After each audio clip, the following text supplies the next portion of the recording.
The Prince George's County Alumnae Chapter of Delta Sigma Theta Sorority Incorporated presents the Science and Everyday Experiences Committee Spotlight on STEAM, Cool Careers. What is STEAM? STEAM is an acronym that stands for Science, Technology, Engineering, Arts, and Mathematics. Let us introduce you to a STEAM career that you may not have heard of.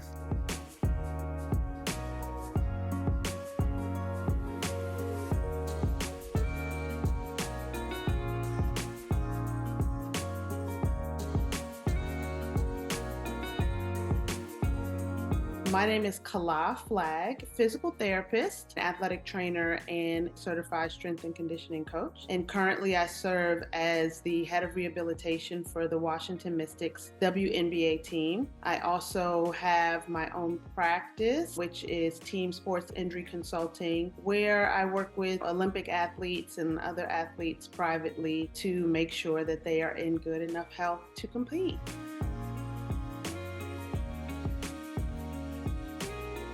Very science and technology heavy, especially as you start to get towards college and professional sport levels. So much like going to medical school, minus a few classes. So the foundation is very similar as becoming a doctor, but in order to become a doctor of physical therapy, we also learn movement science and help people become better functionally, whether it's day-to-day activities, the highest level of sports or dance or other elite activities.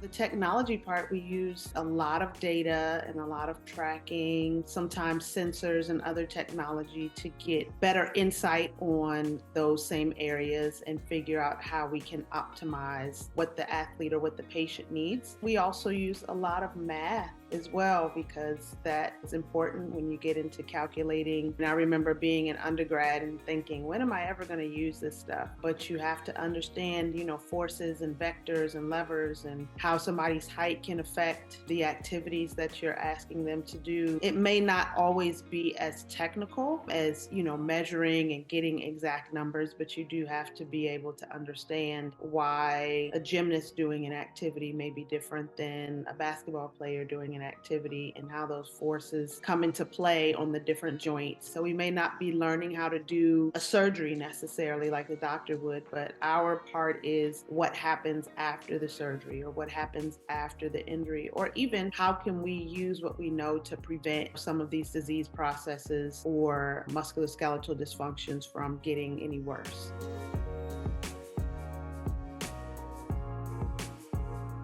Biology, chemistry, physics, a big emphasis on kinesiology, which is the study of movement, anatomy and physiology, the human body, all of the muscles and bones, motor learning, how your brain gets information to the different areas of your body, the muscles, in order to move the joints, just to do something like to pick up a pen. We also do neurobiology, neuromuscular assessment, cardiology. In physical therapy, we treat everything from birth to death. So we learn pediatrics and how babies develop all the way up to geriatrics and what happens throughout the aging process. When I got to high school, an athlete growing up, my whole family, we played sports, and my brother got injured playing football and ended up having to be in a cast for a couple of months. Then he started physical therapy. I always knew that I wanted to do something in medicine, but I didn't really love the idea of going to medical school. So when my brother started going to physical therapy, I just became very interested, checking out books on the human body and anatomy and how it works. I would help my brother with his exercises at home. I would go to track practice and I would start stretching my teammates, kind of just giving them little tidbits about how they could get better. My senior year of high school, a couple of days a week, I went to a physical therapy clinic and shadowed what happened to be a Black female PT. Turned out to be one of my professors at Howard a few years later. It really helped to solidify what I wanted to do. And then once I got to Howard, volunteering in the athletic training room, working with the athletes, the staff athletic trainers, and I was there every day after that 5 years until I finished grad school.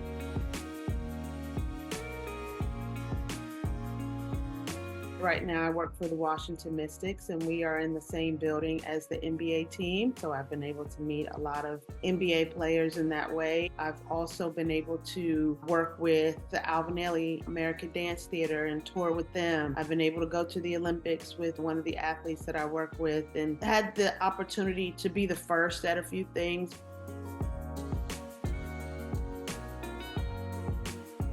I think that a lot of times students underestimate how much just reaching out still does. It's never too early to start. So don't hesitate between Instagram and LinkedIn, just reaching out to people. Even if a career in sports, a career in dance or something like that is what you really want. Physical therapy, like I said, covers a broad aspect. And the majority of school is going to have to do with learning how to deal with patients in hospitals and nursing homes. So try to get exposure in those settings as well, because you're not going to be able to get through the program if you don't understand what somebody looks like after they had a stroke, or if you don't understand what it's like when somebody needs two people to help them stand up. That's the majority of what you're going to learn. Once you can get that stuff, you can apply it to any situation. But a lot of times people, come in thinking, oh, I just want to do sports. I just want to work with athletes. But really the stuff that I've learned about babies and the stuff that I've learned about the nervous system helps me be better when I'm working with the athlete.